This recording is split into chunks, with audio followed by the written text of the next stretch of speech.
Kill it. What's up, everyone? This is K.Short, and welcome to this week's Phoenix Rising.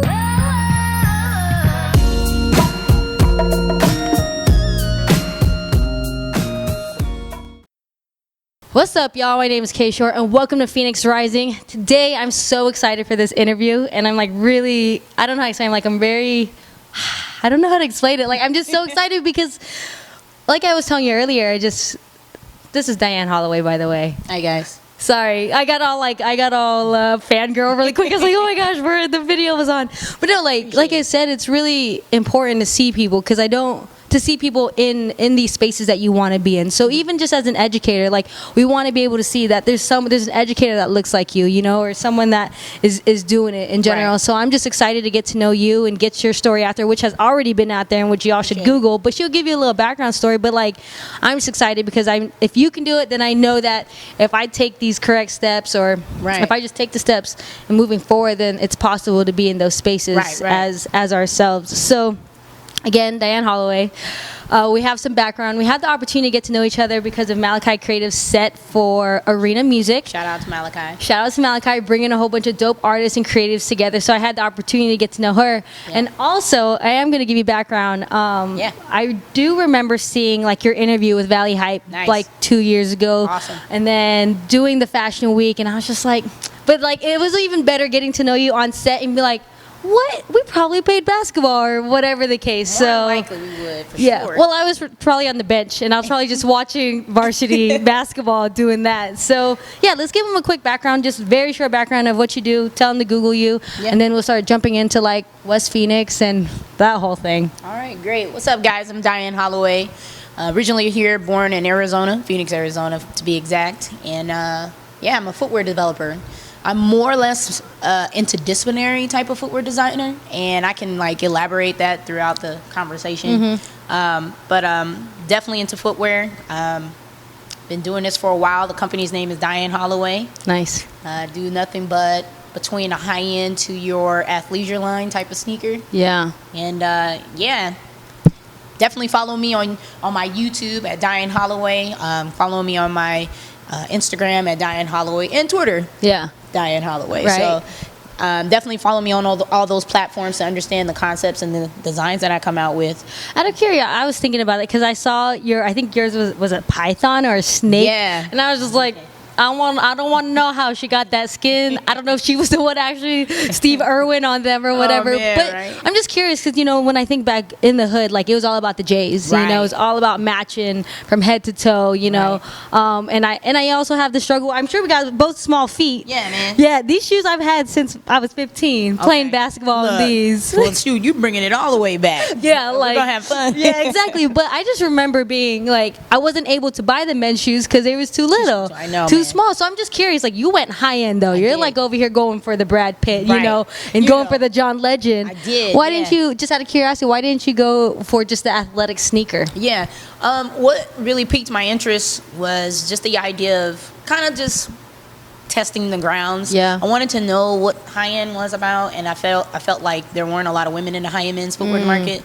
But obviously, researching more, there's not a lot of women in general when it comes to men's footwear. Yeah. Just period. Yeah. So I think that's what got me to kind of experience with the high-end market. It was a way for me to know, like, if this was a certain sector of what I wanted to do in footwear. Yeah. Like, I didn't think, I think after developing it, you know, when you first start getting into your entity, you kind of want to know everything around it. You want to know as much as possible, whether that is like you have your streetwear version and you got your in-between versions and you got your very, very high-end version, you know, where you have your loafers and stuff. Yeah. Your in-between. So your in-betweens is like your high-end, but you also throw in a little bit of, just a tad bit of athleisure. So coming up with that sneaker or just coming up with the Python, it was just almost like a testing ground to kind of find out what my audience was about and if I really wanted to really hone on just super high end in the high end area. So by doing so, that was kind of like my very first coming out sneaker. Yeah. I did have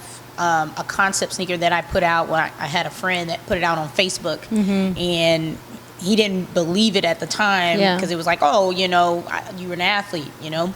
And like your curiosity, why I didn't start off with athletic footwear, I just kind of wanted to kind of veneer into a different section of it and just learn. But when I came out with the very first concept, which was just an idea, like my ideation phase, and it was just kind of like that definite athleisure look. Yeah.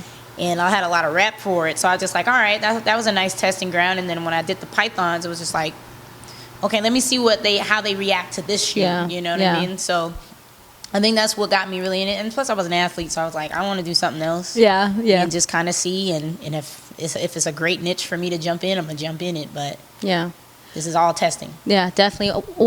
At what point when you were younger that you started feeling different amongst your peers? Because I know basketball culture. I know women basketball culture. Oh my God, yeah. And you know, I always felt like, just using in terminology, like I always felt like junior varsity. Even if I was on varsity, I was always junior varsity. I was never like, I was just never cool. You know, I was like, this is just like being honest. Like I just was never one of those cool kids. But I could already tell. I was like, oh yeah, she was varsity. You were probably varsity when you were a freshman.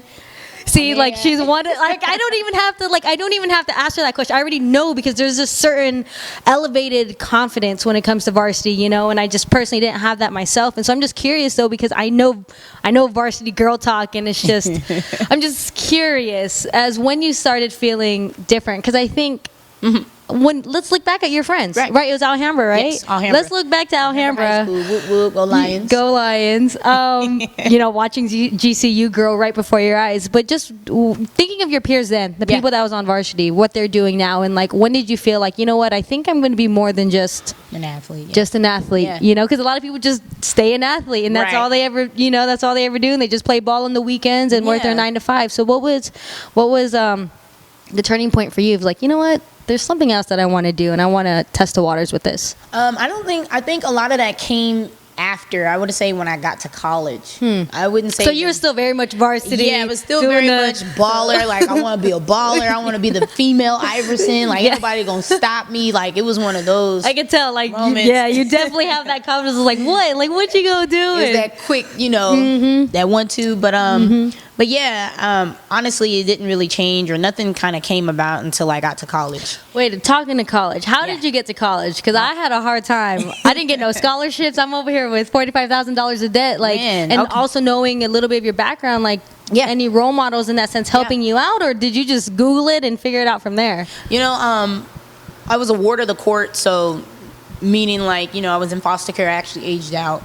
But during my foster years, it was just, I had a really great caseworker. Nice. And I was very active in all the sports. I was either running track or playing basketball, which was super funny because I was super gun-ho about just basketball, and I would never go into track because I was like, it's too hot. I live in a city that's too hot. I'm black. Like, I don't want to get no darker than what I am. I'm already having issues, like accepting, you know what I mean? Like, as a young girl, you look at those things, a lot of these light-skinned dudes, they always, about these light-skinned women. So, so I had those insecurities, but like track wasn't something I wasn't trying to do, but I got involved with it. Yeah. And being in foster care was just it opened up more doors for to be looked at. That's so interesting. I was very much into sports, but I was very much into my studies, honestly, because being in foster care and the amount of jumping around of different foster homes to shelters, I didn't really get to stick in the class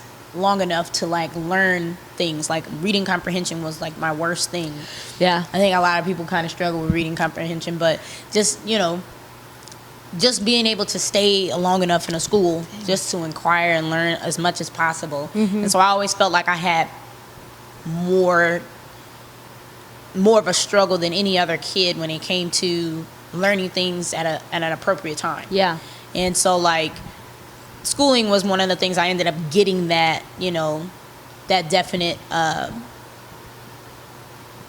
just getting that mentorship to propose like, hey, what about reading? Or here's a scholarship that ASU is actually throwing you. Yeah. Go ahead and try to see if you can do an essay, because I didn't want to rely on sports. I didn't want to leave with that thinking, there's a lot of people that's just as good as me or better than me. And I didn't want to just kind of set myself up for just only an athletic scholarship. I wanted to definitely get into getting a academic scholarship. And so when I got it, or doing this, I did this essay. It was called the 9 Napoleon Scholarship, and I filled it out, but at the same time, I was a prospect when it came to track and field, and also basketball. Yeah. Ended up choosing going as an academic scholarship to college. So it was really, really by my mentor, my case manager, that really helped me kind of pave the way to get me into school, at least on the academic level. But as far as, athletic wise, I feel like I was already being pursued with that. So I was going to get that scholarship. So it was just a cherry on top. It was a cherry on top, and it was a very well,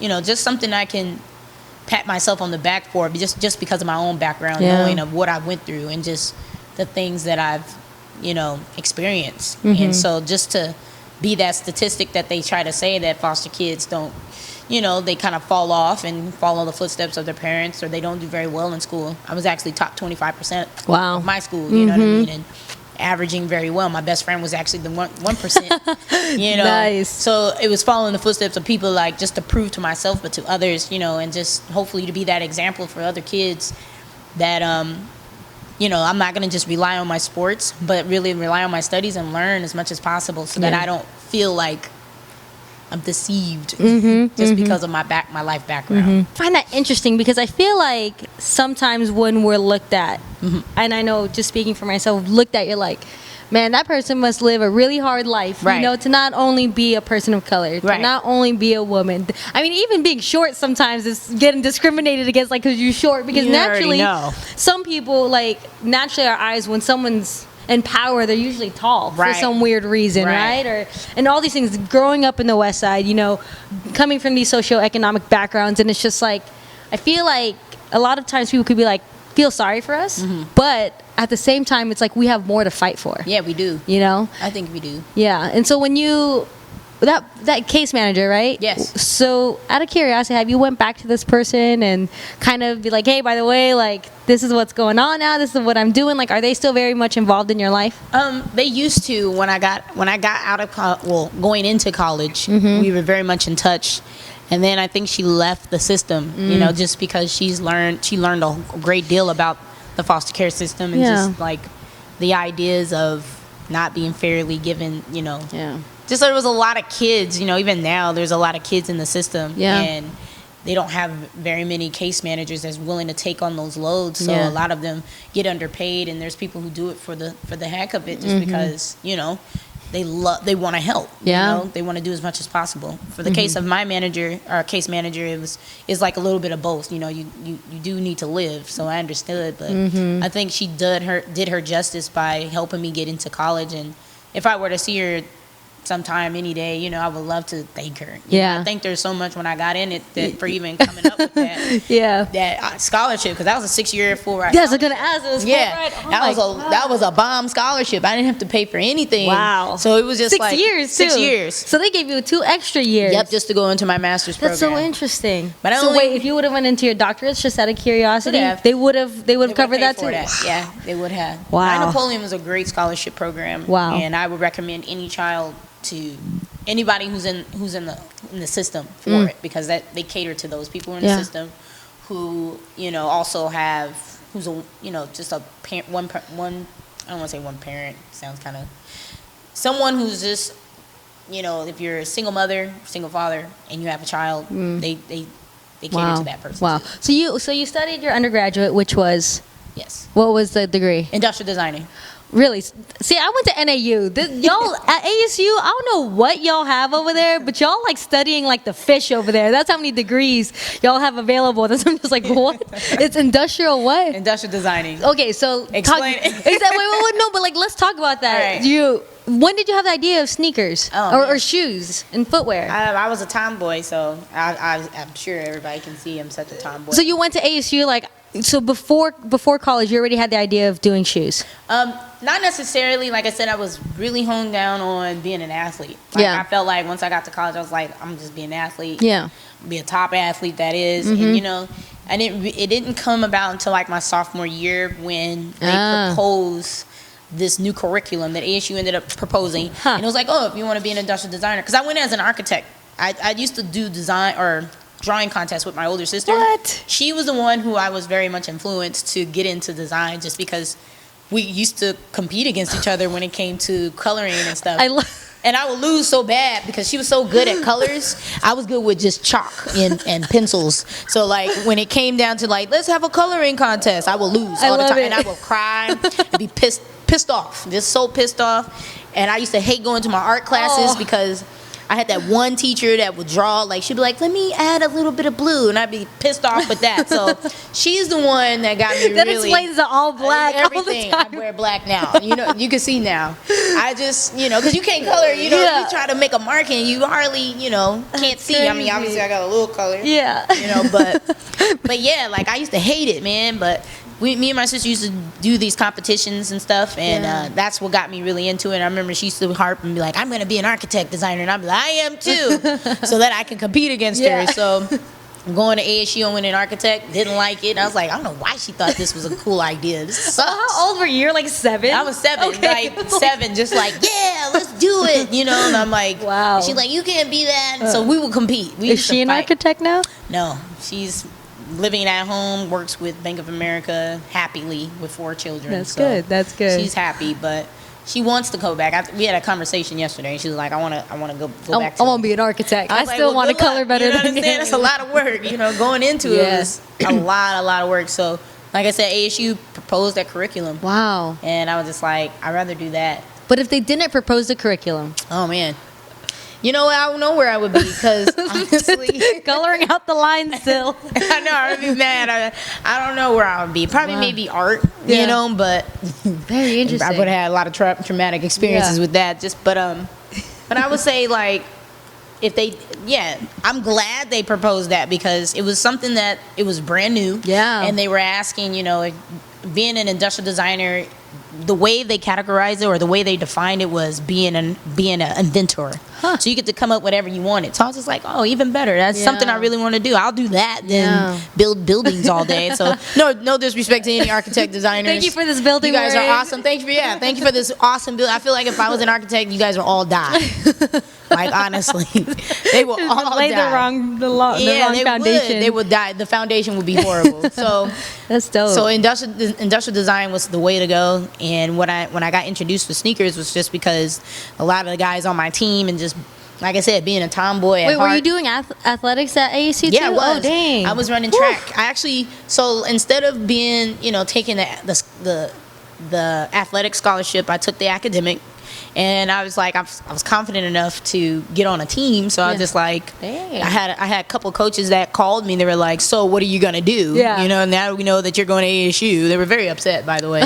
I was just like. Why, did they want you to go somewhere else? They wanted me to play basketball. So you were really that good, huh? I think I was pretty decent. You know, I was really good for them to scout me out and want to, you know, put me somewhere that they know I could have flourished even more. So they're like, you just went to ASU? Right. Yeah. They were like, so I thought you were going this way. And it's like, nah, I'll stay here. So, I went to ASU for it, ran track. I actually ran track. So instead of playing basketball. Wait, you just went through this whole thing of saying, I'm not going to do track. I'm already dark. I don't want to be outside. And so you went for track. You know why? Because I selfishly...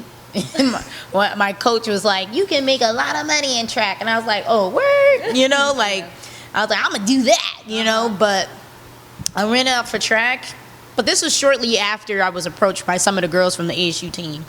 I was playing at the SRC. If anybody been to Arizona State University, they call it the SRC, which is another completely different gym from the athletic building. And a couple of the girls will come in and shoot or pick up games with the guys that are there, you know, just trying to show skills. Yeah. And they saw what I was doing. They were like, yo, you need to try out for the team. And, and I actually knew a couple girls that actually I played against in high school. That's so crazy. So they were like, why aren't you just, you know, playing? Like, it would be tight. And I'm like, you know, I'll see. So I went to a couple of their games, watched them, and was like, oh, they're cool, you know, but... I saw a lot of the players that, you know, that I grew up with or playing against sitting on the bench, you know, because it wasn't their turn to play. It was a lot of the seniors, you know, doing their thing, getting it out the way. And so I was just like, I'm not sitting on no bench for nobody. That's just my mind. That's that varsity mentality. I told you. I already knew that. I didn't want to sit for nobody. I was like, I'm not sitting on nobody's bench. I'm not going to wait for no 3 years to play. Like, y'all going to have me playing. So, and they were just scouting another young lady who's actually in the WNBA now, but she ended up going to the school, to ASU. So it was like 4 bomb guards, and I would have been one of the 5th bomb guard if I would have did it. Wow. But that would have been a lot of challenging efforts because they were paying these people, scholarships. So it's like they had a hierarchy of players they're going to put in. Yeah. So that's what got me to do track. I was like, if I can't, I'm not going to sit on nobody's bench. So what I'm going to do is run track. Because I know at least with track at the time, it was like, it's such an individual sport in some way, but can still be a team sport depending on how well and how well-rounded your team is. So I just knew I can count on myself at least. That's what I knew. I was just like, I can count on myself to win a W in something. So I ran track at ASU, and it was a great success. Yeah. Did you? So you were a student athlete, and you were working on this brand new program, and so that kept you busy. All 4 years. Yes. And then you decided to go into your master's. Yes. No, I didn't go to my master's. No? Unfortunately. Sorry, y'all. Don't apologize. The fact that you got to college is a huge step already. I didn't go to my master's. Because you said 6 years. I did. Because it was a 6-year full ride. Yeah. And I had the opportunity to choose to go. What they recommended was that you at least complete your 4th year. Complete your 4 years. So you did it in 4 years. I was like, I'm out in 4 years. I'm not coming back. Yeah. But if I were able to do it again, I would definitely go get my master's, for sure. And I still have time to do it. Don't ever think that you can't go and get your master's at any age. I saw a lot of old people at ASU that I was just like, why are you even up in here, bro? But that was at the time, not knowing. But track, I went into track and, we used to get these allotment type of money, so we get to travel. So I got on the traveling team. And I would try to get sneakers that I didn't think nobody can get because when you're in Arizona, we don't get.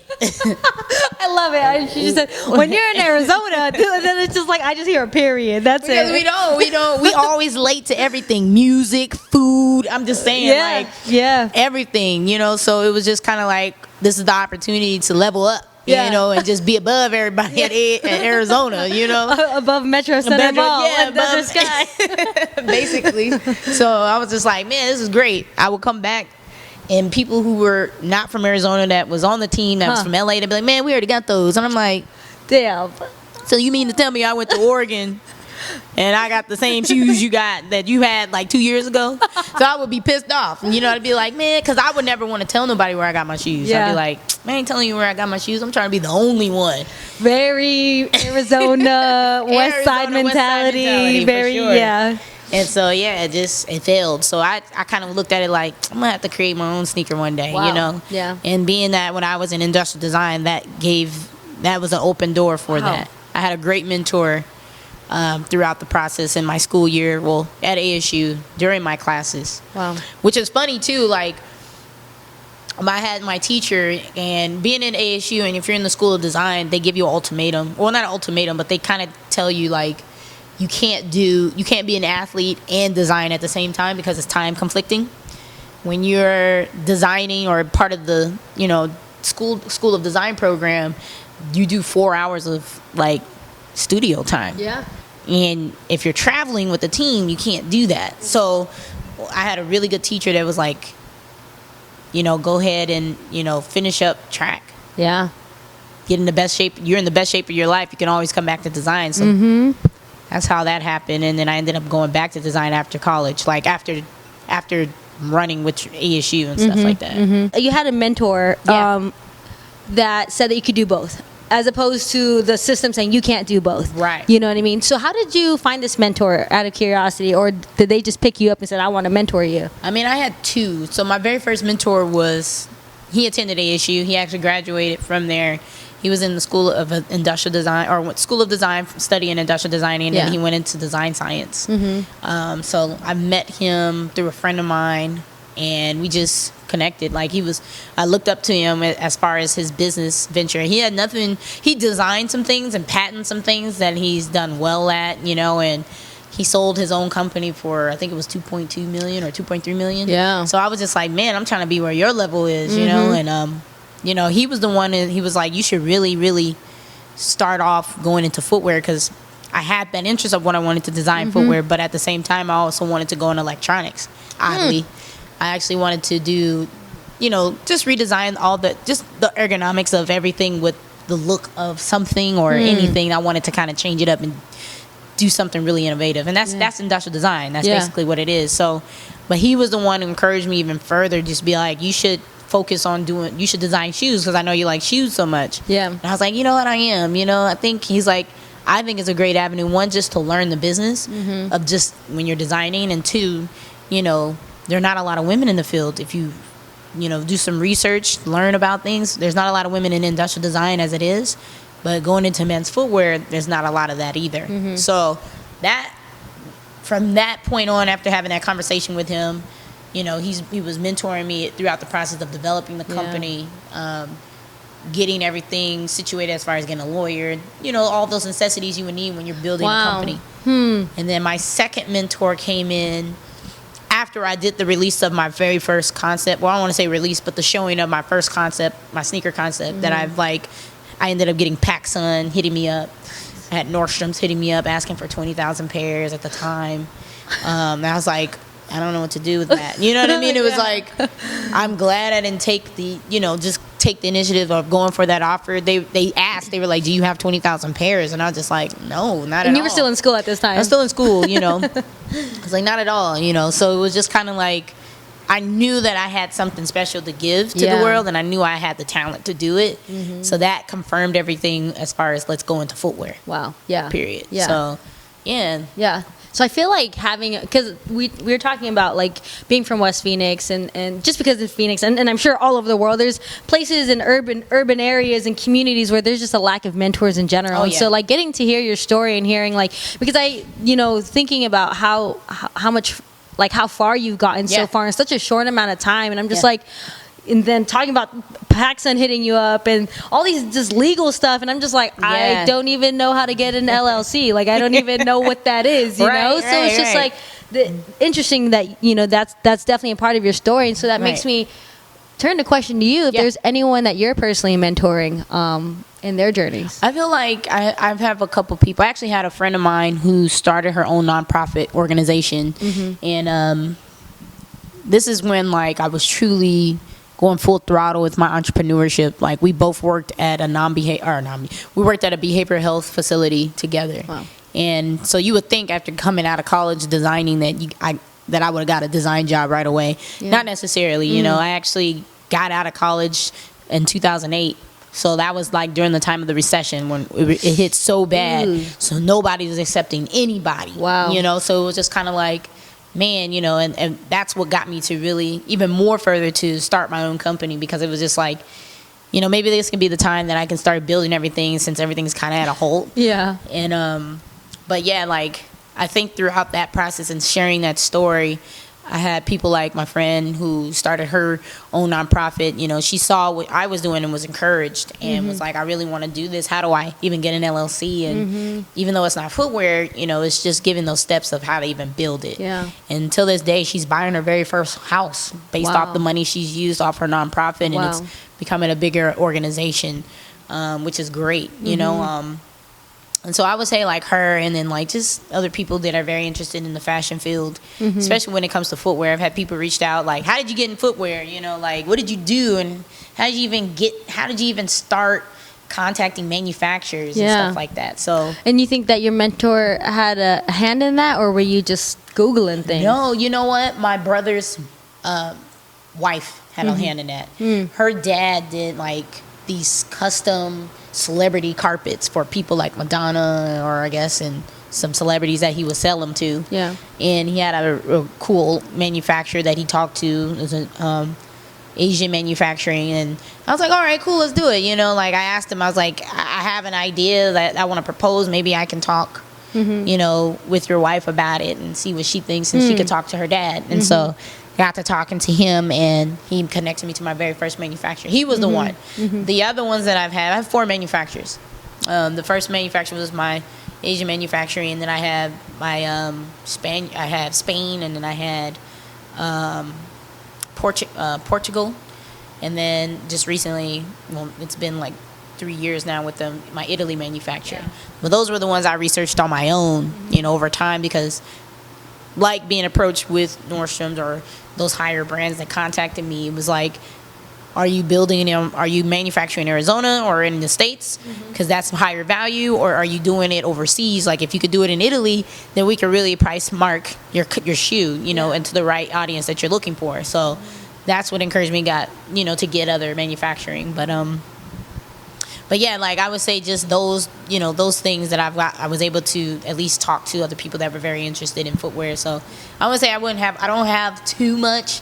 I haven't mentored a whole lot, but I think going to schools and talking with certain kids at schools and stuff, I'm able to let them know how to even start the process. So that was pretty much all I have. No, definitely. So I'm curious about what has been the most difficult part about this journey, because like getting to know you more, and I'm just like, wow, like, and I only say that because like I don't have a mentor yet, like being completely straight up, and I'm just like, so I'm just like, oh, that's how I was like, damn, I really need to find someone. But it's like, how do you find that person in that space or whatever the case? But I'm just curious now, like, what has been the hardest part about this journey so far that a lot of people don't get to see, right? We don't see the long nights, we don't see the all-nighters, we don't see the rejections and the failures and things like that. But I feel like as an entrepreneur, the more failing you do, the more successful someone becomes. And so I'm just curious on that sense, because I know there's going to be a lot of students or a lot of people be like, she got these mentors and she went to school and she was in the system and that's how she got her scholarship. So it sounds so very easy up to this point. But I know there's a lot of things, and we don't have to talk about every single one of them, but there has to be a couple key ones that are like, yo, like that was hard. And I don't know how I got through that. I definitely would say the manufacturing process was definitely something hard, just because you have to really, really do your research, and that can be very much time consuming. I always tell people, if you're going into footwear, you got to have patience. But because footwear is just a hard industry in itself. One of the things, my second mentor I didn't get to tell you, was design director of Jordan. I met him through this trade show that they hold annually twice a year, and it was called the Magic Trade Show. That's where I met a lot of my celebrity friends, or just people that throughout, from watching TV. And that in itself was just the hardest. As far as stores, that I would say that's another thing. You would think like you have a great product that you should be in stores easily. Not necessarily. It's almost like just like any work industry, you got to know. It's all about who you know. But I've encountered a lot of issues just getting that, and like I said, mentioning my second mentor. I remember talking with him, and he was just like, "You're gonna have 2 counts against you, well, 3, just 2. Sorry, it's like you're a woman, you're a black woman, so it is 3. Sorry, you're a woman, you're a black woman, and not only that, no, it is 2. Sorry, I'm thinking too much. You have 2 counts. You got a degree. That's all that matters. You're a black woman, and you are. It is 3. God damn it, it's 3. He said 3. For the record, it's 3. For the record, it's 3. They probably like, damn, she don't know anything that man said. What I'm saying is, there is 3. He was saying like, you're a black woman, you're a woman, period. Or you're black and you're a woman, and then also you're in the school, you're in design footwear, and it's an all male predominant industry. So you got 3 counts against you. So it's even more harder. And coming from a city that has nothing. No drive-in. We have nothing. We're working on it. We're working on it here. I'm like, don't come. But real though, but I would say that. And honestly, that's only at face look too. Oh. We haven't even talked about things you can't see. No, you can't. Like, that is just off top will be those 2 things. Just because if you don't have stores, then investors are hard sometimes. They can be very hard. Because the same thing that I went through was, do you have stores? No, I don't have funds. I don't have money to get product. Do you not who I am? Do you not? Right. It was like, if I had the money, me asking you the money, then I can get in these stores. But I don't have store money to put product in. It's like, systematically. It was systematic, right? But they didn't get that. They were just like, well, you don't have any stores. I can't help you. I'm like, well, I'm trying to get money, bro. Like, if I get money, I'll be in some stores. Like, that was my frustration throughout this process. It was just like, I'm never gonna go anywhere. Like, these people just, they automatically jump to that, and I get it, because if you're a hot commodity and you're like doing well, then you're gonna get sales. And I think, but I challenged that, because it was like, not necessarily. Yeah. Because when you're building your audience, you gotta know a lot of people, and if you got some industry friends, that helps too. You know what I mean? But not everybody is praying. There's a lot of people that pray for your downfall than they do for your, so I've dealt with a lot of that where you think they're for you and they're not for you. Yeah. So switching, making that left turn. She says, "We're going over here." Okay, we gotta go over here. Out of curiosity, have you ever thought that you weren't good enough for this? You know what? Honestly, yesterday I was like stressing out because I was just like, man, like, is this truly for me, or is this God trying to tell me like this is it? You know, like you did enough to show people that you can do it, and coming from your background and where you were and where you are today, that's enough to share what I've done for you. And so yesterday it was a challenge because I was actually talking to my cousin, and I was just like, man, I just don't know what else to do. Like I feel like I'm pushing so much to do something and it's not coming back, or I just feel like I'm at a hold up. But again, that's the whole thing about just the idea of patience. This industry or anything that you're doing is just a matter of timing and patience. If you ain't got patience, you're not gonna do well. In this industry whatsoever. Have you ever seen that meme when that person who's mining the mine, they're like cutting at it and that diamond is right there, right, but they turn around and walk away? Are you feeling like walking away right now? No, but I would say my cousin, if he was here, he'd be like, she felt like she was gonna walk away. He would probably put me out on blast. But there's gonna be times where you do want to walk away. Because it's a lot, when you've been like you just said, just chipping at it. You kind of like, well, man, F this chipping at it. I'm trying to get to the diamond, Lord. You know what I mean? Like, so it's just, you get those times, and that's okay. It's just learning to say, just to say, or just seeing that it's okay to fall short sometime, or it's okay that you don't feel like doing nothing right now, or you feel like you're not doing enough. I mean, that's just the game, that makes you work. It should make you want to work harder.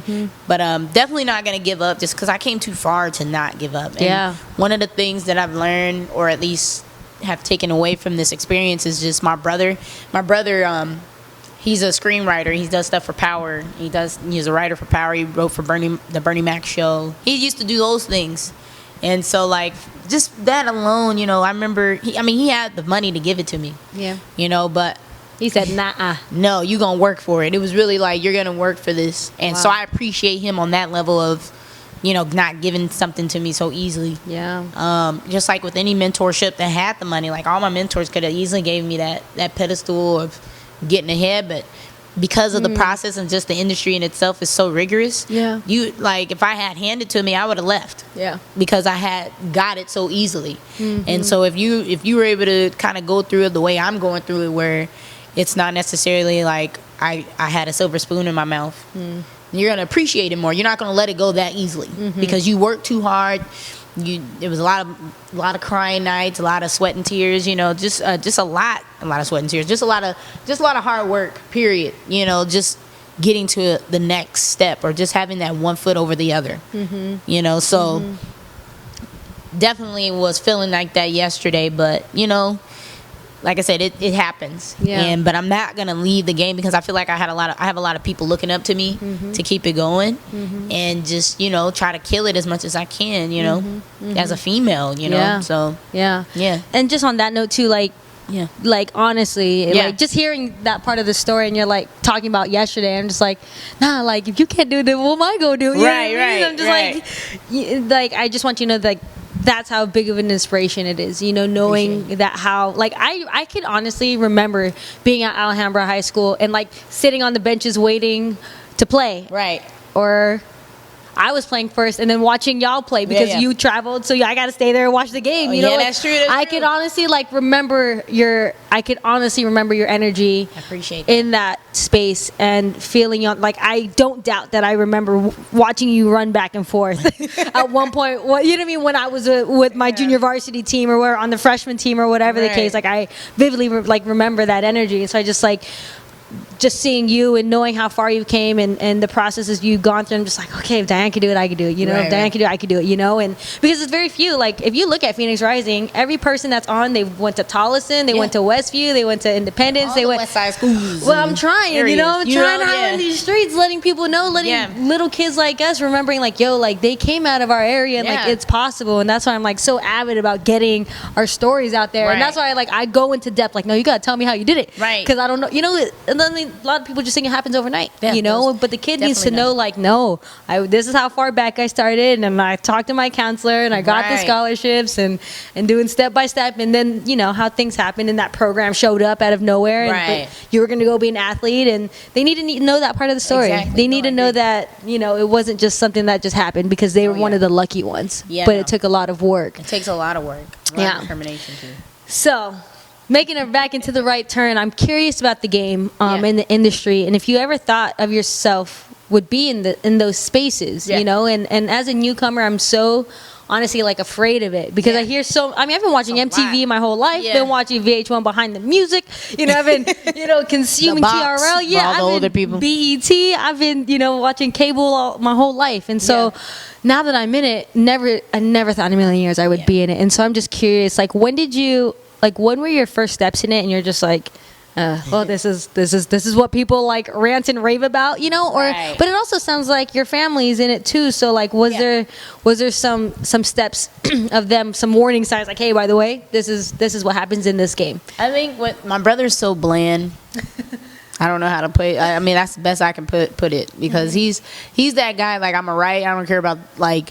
It's cool to interact with these actors and stuff, but I'm in my own world. That's him. Yeah. And I can honestly say I can take that from him. Not to say that he's taught that. It's just, I think I would just say taking the fact that I was an athlete, that prepared me for being in environments with other famous people. With big egos. Right. Yeah, and lots of confidence. Lots of confidence, just because it's almost like, I used to get people come and get my autographs. So it was almost like, I see you on TV.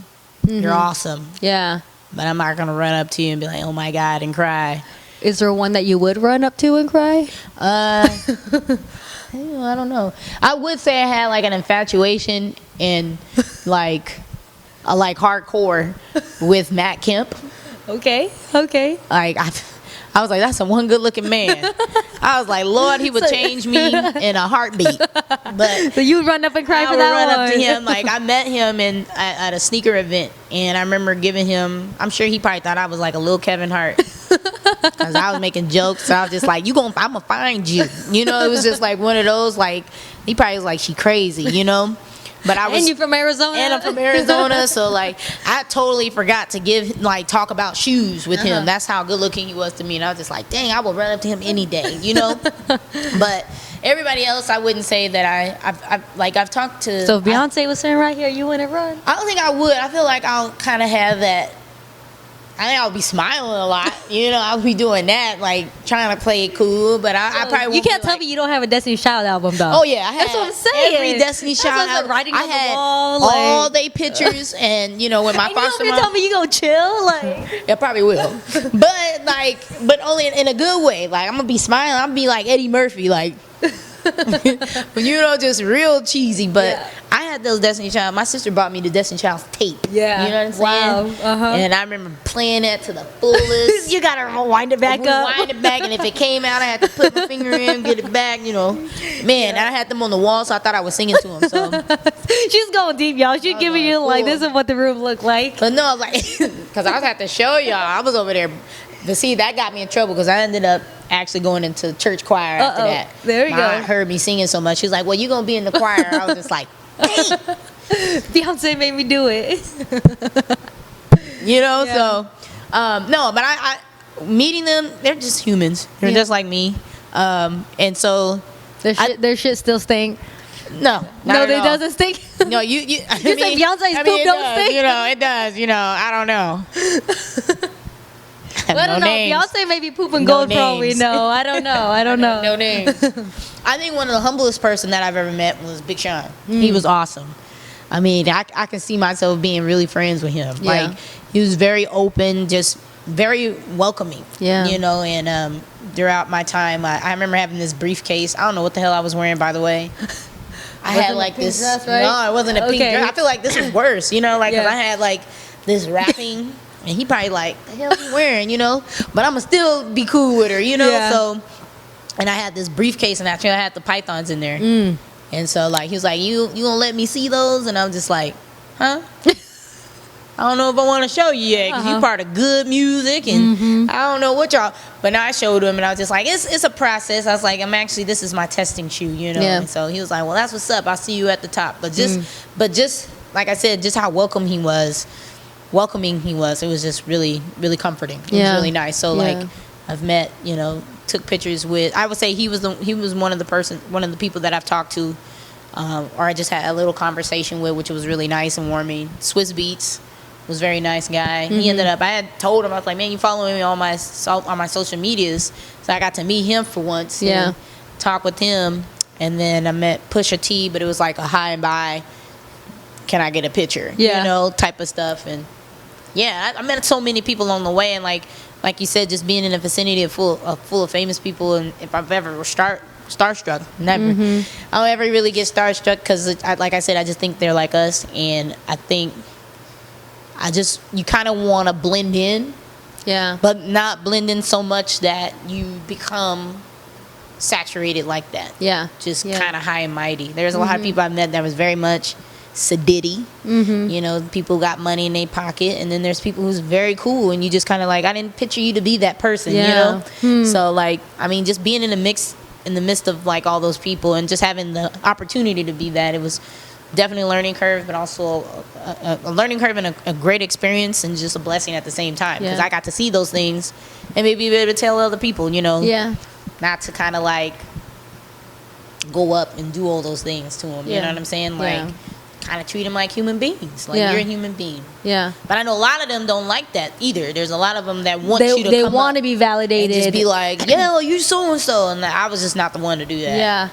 Very interesting. So with that said, 3 pieces of advice to the newcomer. All right. Once I set my, come go work, and I'm going to keep working until I get there, and I know one day I'm going to set foot on one of those spaces and places. No, it's not one day. She will. Working on it. So 3 pieces of advice you could give me the moment I step foot in that building. Let's see. 1, stay true to yourself. I feel like for me, I was a goonie. So that brought attention in its own. You know, such a small community when it comes to famous people, or just being around and surrounded by that type of industry, or just in general. So definitely always be you. Be happy with who you are. You know, you could be very refreshing to a lot of them, because it's been, you know, it's like that. The second thing I would say, you know, just show your personality, you know, which is still going back to being true to who you are. But there's a lot of people who don't get to talk amongst people and stuff like that. Like, definitely be an outgoing person at the same time, but also stay true to who you are by, you know, still going to connect with these people. The third advice would just be to never let someone tell you otherwise of what you're doing. There's going to be a lot of people who think they can help you in certain aspects, or try to take over what you're doing, and not everybody can fill that role. You know, I've dealt with plenty of investors that flaunt money, throw money, as in turn to take over certain things, or sometimes you get finessed. Being that you are a woman, you know, just don't let no one try to overstep you, and don't be afraid to just have volume of speaking your words, and just holding your ground. Because you're going to be, with the industry that you're in, you're going to encounter a lot of guys, and just a lot of people who want to play the power role. I've almost got powered this week, you know, and it was just kind of like them turning into a power role. They had to try to set their ground to be like, all right, well, if I have this, you got to do this. And it's like, no, I don't, you know. So just always hold your ground, and always just stay firm to stay true to who you are. Be outgoing, get out there, show what you're about, who you're about, 'cause especially coming from Arizona, I'm sure they think we're bland.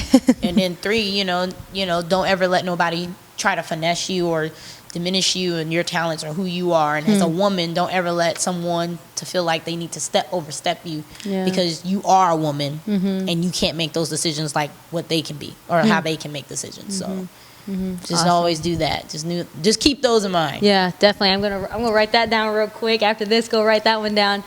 All right, so let's make another left turn. We go talk about what you're working on right now. That's the whole reason why this happened, because you sent out a text saying you got a YouTube channel up. You got this new project that's going on. You only released a little bit to us. Yes. So let's talk about that project, and let's talk about this YouTube channel that you're talking about, because she's doing YouTube right now, and it's like, wait, this thing only films for 12 minutes, so we got to keep going back and forth. I was like, this is a one-person show, so welcome to YouTube life. All right. When we got to learn everything. So first, let's talk about the project. So the project in itself is just coming off of the last sneaker I just developed not too long ago, which is called How many sneakers do we have out?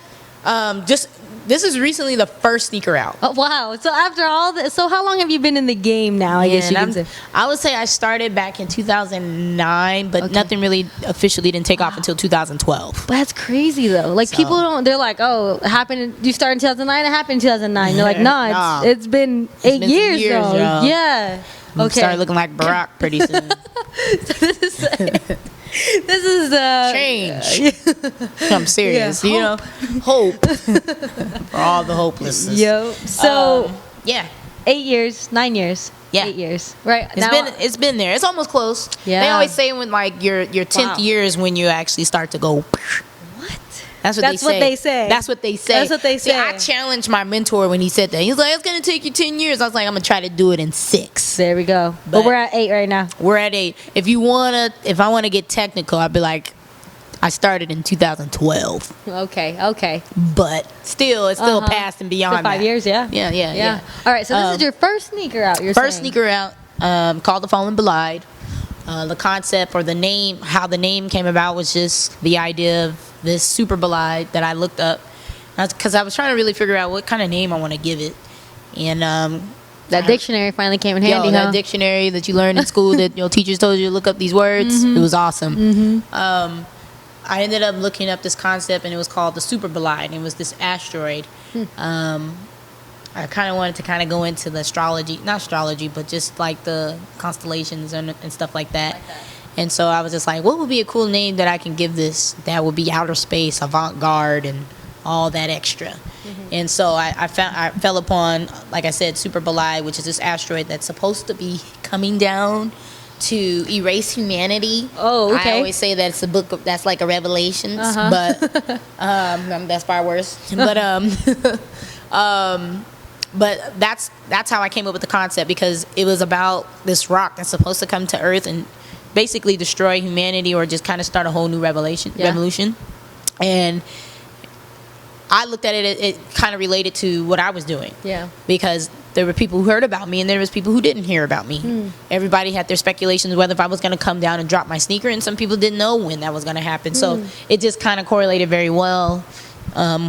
Or the similarities of that story brought it, just seemed like it catapulted from what I was doing or where I was in the industry, or just as a designer. And so that's why I called it the Fallen Bolide, because I was essentially that Fallen Bolide that nobody has expected. There's people that knew me from growing up. Yeah. Oh yeah, she's been designing for these years, and we're still waiting on that shoe to drop. You know what I mean? And then there's people like, oh, I ain't never heard about you. That's cool. When are you releasing? And it was always that unpredictability of like, we don't know.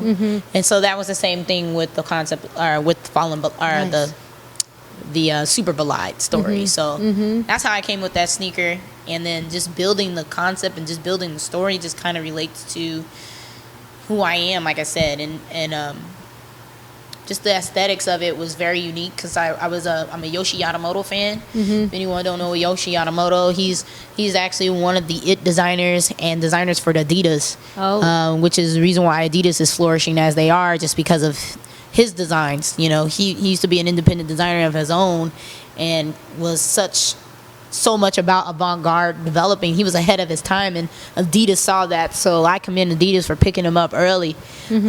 Yeezys wouldn't be Yeezys without Yoshi Yamamoto. So just that background history. So that in itself, I was inspired by him, of wanting to kind of create my own different outsoles, and make it very avant-garde. And avant-garde is kind of like being your own. It's like a social reform person, someone who don't really follow the rules. And I didn't want to follow the rules of footwear. I didn't want to just keep the same vulcanized rubber that I saw on every brand that had it.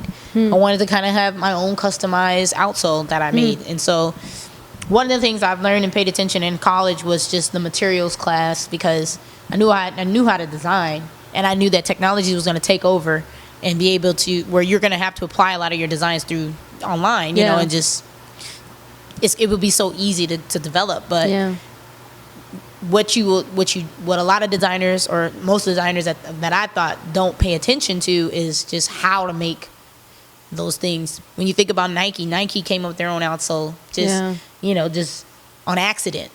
And so it's almost like going back to those roots of the brands that you were inspired by when you were younger, and then kind of putting that within your own brand. And that's what I did. I was just like, I'm going to create my own outsole here in Arizona, and then, you know, send it out to my manufacturer to duplicate and, you know, get some production going.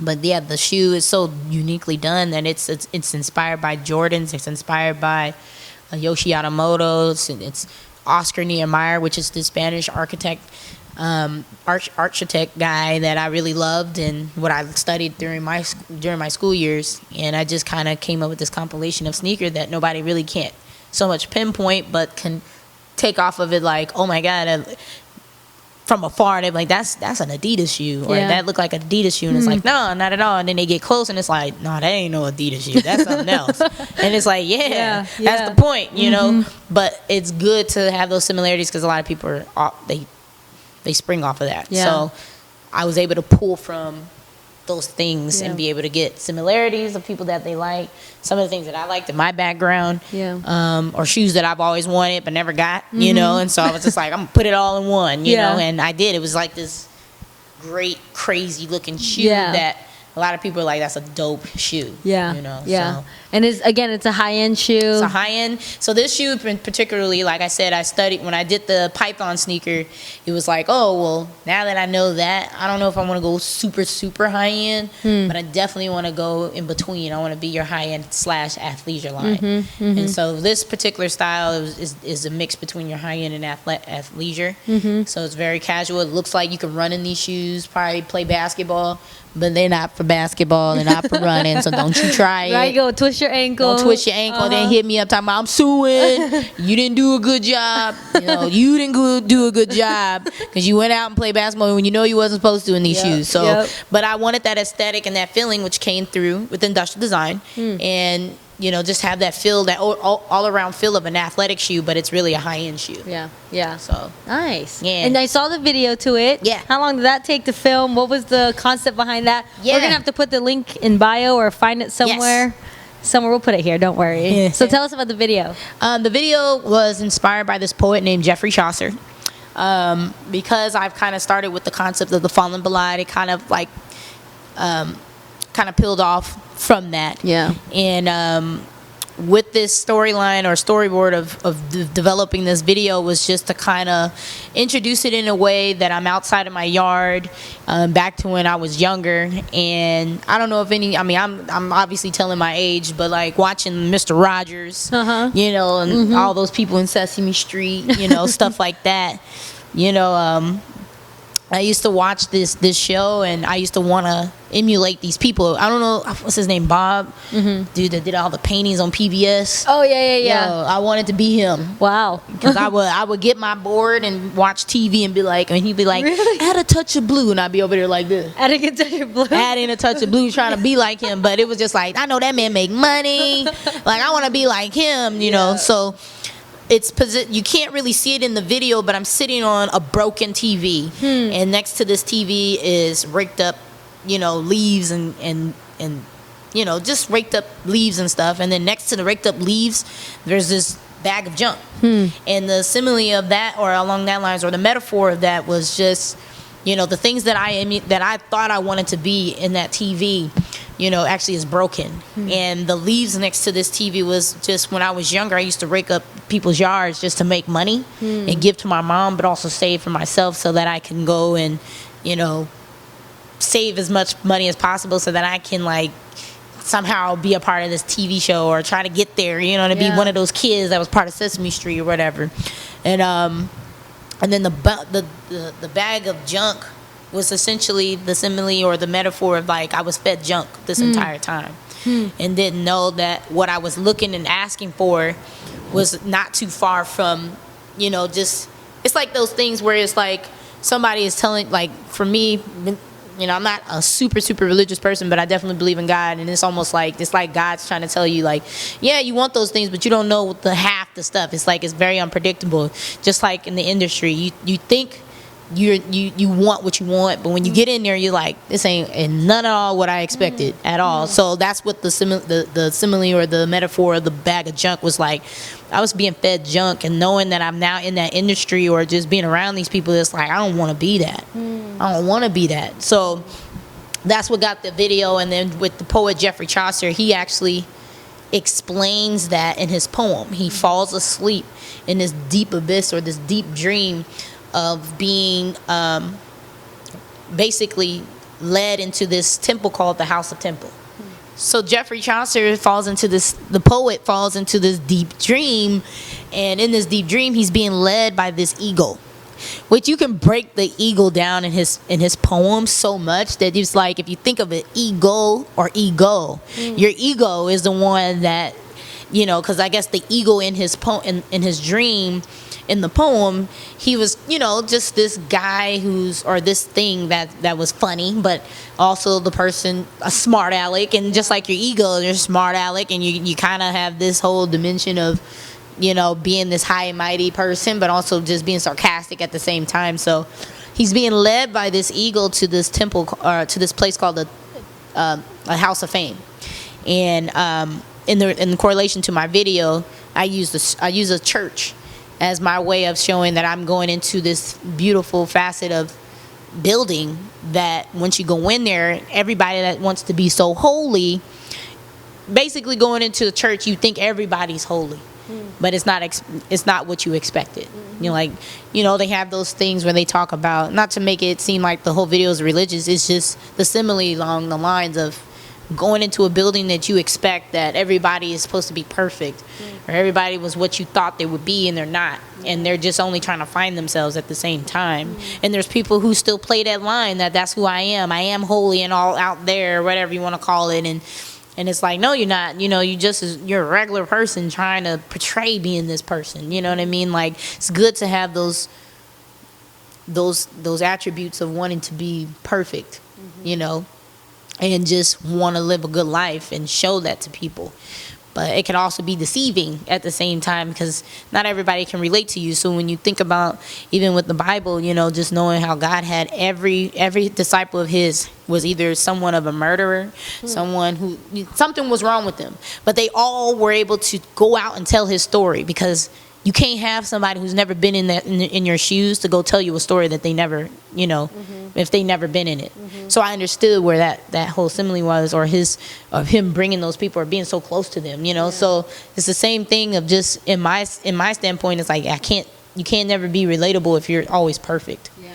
So with that being in that temple, and just the similarity of knowing, like, dang, I went into this building not knowing that what I thought what it was is not all of what I expected. And this is not diminishing any churches or going into that, like I said, just that religious thing of thinking like, dang, why are you talking down on Christians? Or it's not at all. Not at all. It's just the simile line of how Geoffrey Chaucer tried to put it. The most beautiful building I can think of is a church, because that's something I go to, you know. And so when he got into this temple, he's seen every person trying to grab for fame. There was people who wanted fame that got it, and there was people that didn't want fame, still got it, and there was people who asked for fame but didn't get it, you know what I mean? Or there's people who don't want fame and didn't want it either. So it kind of came in that within the environments that I was in. There had a lot of people that were seeking fame, that wanted that lifestyle, and it was just all, to me, was like being in that environment was like deceiving. I was like, I don't want to be fake. I don't want to be none of those people. You know, you're never satisfied when you get all those things. So it's like, that's why they always looking for more, and it's very rare to find someone who, you know, just humble. Yeah. And so that's what the video was entailed, or just the whole visual effect. You know, me coming down in the beginning, it's like I'm supposed to be like, you know, having my own dream, but I'm like, when I'm diving in my dream, so in the beginning, it's like I'm starting to fall into sleep. It's almost like Get Out, y'all. You know, and that man is like, you know, stuck, and he's falling, and like he can't even get to reality. So it's almost that, because it's like, dang, this is almost not a reality. It's almost like a dream to be surrounded by all these people, but not realizing this dream can also be so real that I'm like, I don't know if I even want to be in this dream anymore, you know? So, you know, so that's basically how the Fallen Bolide prequel started. And like I said, taken from Geoffrey Chaucer's poem, it just related so much. His story of his deep dream of going in his temple related to me so much because I saw a lot of people asking for fame. And I wasn't the one that wanted fame. At the beginning when I was younger, I'm like, I want to be that. But now being in it was like, I don't want to be that, you know? So that was a perspective that Geoffrey had to see, but it was in his dream that he got to see all that. And so I wanted to put that in a nice little video, something kind of uniquely done, and only got to see a portion of it. So you only got to see me going into this sleep, and then a few minutes you were seeing me walking through like these halls, you know what I mean? Because it's almost like you're walking in a dark room and you're like the only light. And so I try to add that in there to say that I'm going in being this new fresh meat, this new light. Like I said, you know, mentioning to you, going in that perspective of being you and not just, you know, being saturated like everybody else. And so that video kind of tied in everything of how I felt. Like there was some voiceovers in there that kind of has me saying like, I'm coming for these people, you know, I'm going to tell the truth. I'm going to be out there to show them what's up. And then I'm also saying that I don't want to be famous like that. I just want to be able to be respected. That's all, you know. A lot of people get that mixed up. So that's the video, and you would think like all that 2 minute and 24 minute video, you got all that, but it's essentially I'll have more that will bring it all together. And it's gonna be cool. That's what I was gonna say. So we only saw a portion of the video. We only saw a portion. This is just like a lot of it was snippets. Wow. The fidgeting aspect of the video, because there's a lot of fidgeting in the video, it actually kind of reminds me of a television when you have to hit it because of the whole fidgeting, the fidgets or the static. So I kind of wanted to emulate that I was in that TV already, but I'm in a dream. You know, so man, there's so much thought. It's like a lot. What y'all just saw right now was only a snippet of it, but like she went on for like 5 minutes of like. But I can only imagine even the thought process before that. That's probably like days or weeks or something of trying to bring that together and allow that vision to come to light. And like, and that's what I'm saying. You know, talking about bringing it back full circle, being younger and just feeling different. You know what I mean? Like I said, talking back to our peers that you were on the court with, like just chilling, but like you just went 5-10 minutes. I'm right here with you the whole time, you know. But it's like, again, what we see on TV and movies and the shoes and everything that's created was created by another human, you know, and just putting those ideas into fruition and making it come to life. And I'm just like now thinking about the process of everything that's made around us. I'm like, how long did it take to make that, you know? And I'm just that's crazy though. All right, so talking about YouTube. So are you starting your YouTube journey? I am. So I'm hoping with these videos it would inspire people to come and continue to keep watching the series, because it is a series. Right now it's just you got to see one clip of it, you know, and eventually you'll see more. But I'm definitely starting a YouTube channel to share my story. Please.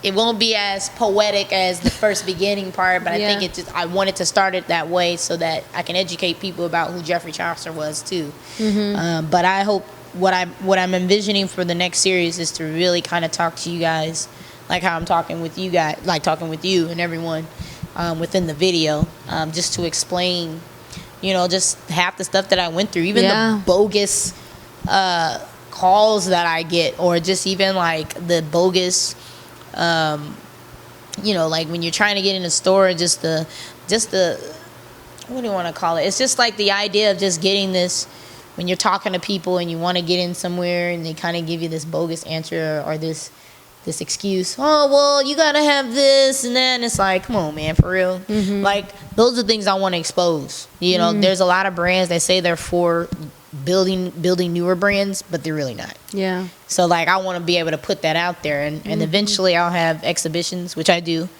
with my shoes. That's why I'm an interdisciplinary type of designer. I create sneakers, but I build stories along with my sneakers where I have exhibitions where it's giving that interactive spaces for people to go in and, you know, try it out, just have that feeling. Like even with, you know, this coming up one that I want to do, still kind of trying to figure out a date for it, but it's called Summer's Triangle. So that's as much as I can give you, but I know it's going to be a great experience. I have one in in Tucson, in collaboration with this store, and I did an awesome little exhibition in their store. I got to transform it, so I'm just going to take from that and put it in another art form. So the place where I did my last exhibition was with Nowadays Art Gallery, which is this place in Tucson. Very dope shop. Y'all got to check it out if you ever come to Arizona and go to Tucson. Definitely check it out. That's where I did the first exhibition.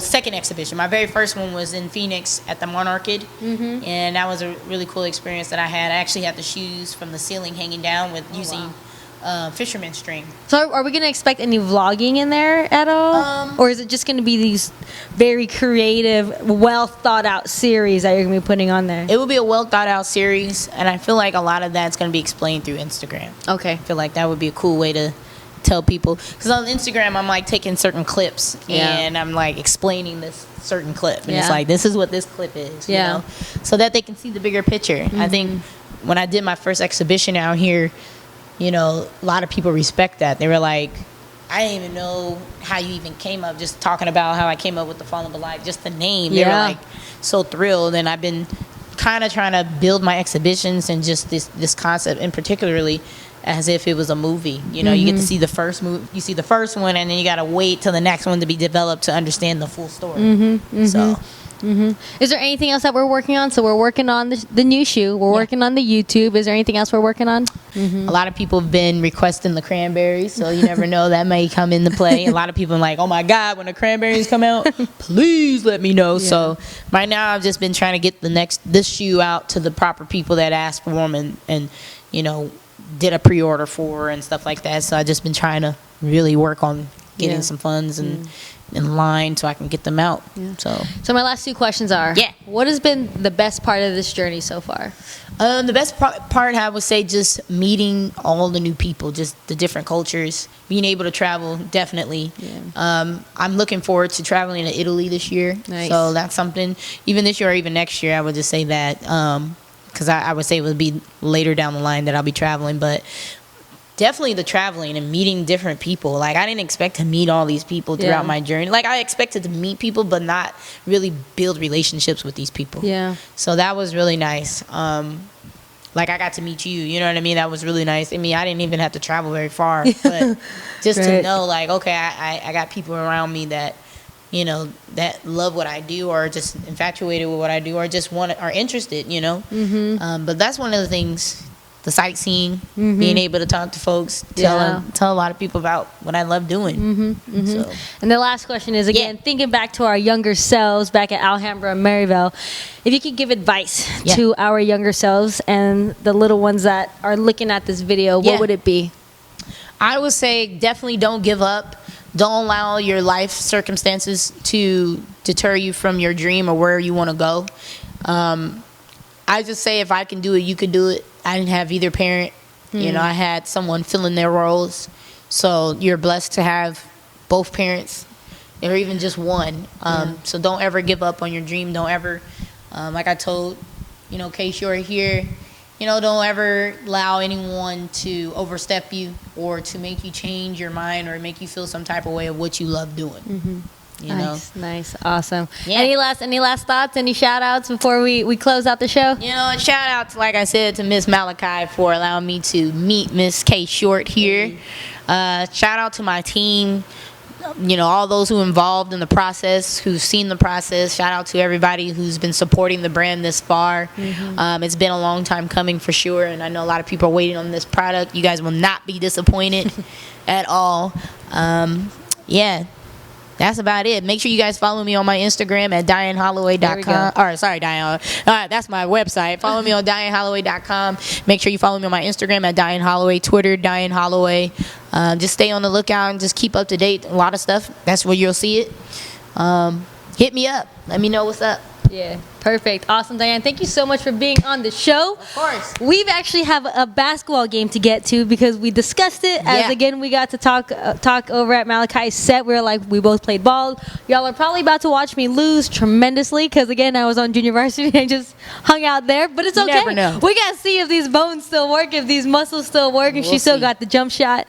I gotta ask her. So we're gonna have some fun right now. We're probably gonna play a game up to 3. Yeah. And then we're gonna move on with our lives and say we got a little bit of a workout today. Yeah. But other than that, thank you all so much for watching. Make sure to subscribe. Make sure to like this video. Make sure to share this video. Share this story. Yeah. Put this on the channels in the classrooms is what we need actually. So we got to just submit this video to Alhambra and Maryville all on its own. But other than that, thank you all so much for watching Phoenix Rising, and I'll catch you all next week. Peace.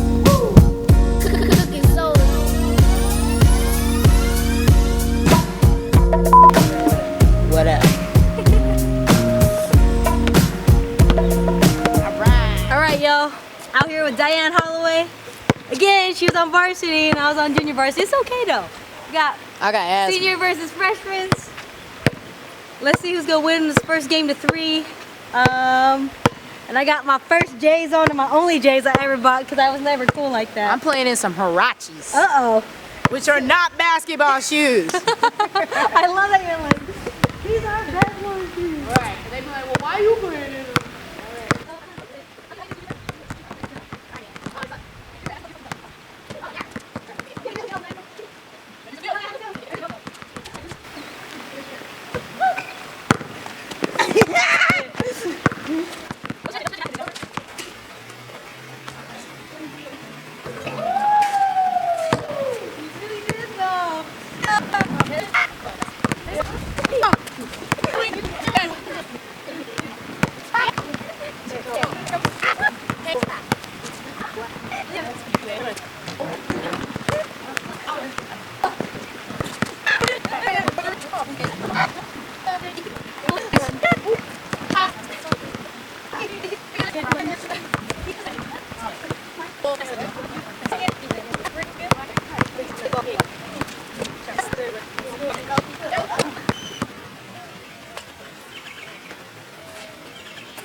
That's it, now I'm done. I'm done.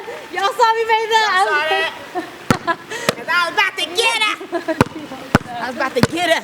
All right, y'all. Thank you so much for watching. Dianne, thank you so much for playing with me. Of course. Again, make sure to follow her on all her social media at Dianne Halloway on Instagram, on Snap. You go on Snap? Snap, on her website, on her Facebook. I don't have Facebook anymore. Sure, Facebook. Well, anyways. But hit me on Instagram. Yes. Make sure to go check out those shoes. You know, us folks got to wait till we save up for it. Got to rake the leaves first. Yes. Put it into our savings account. Then we can afford your shoe. Amen. All right, then, y'all. All right, man. Looking so all right.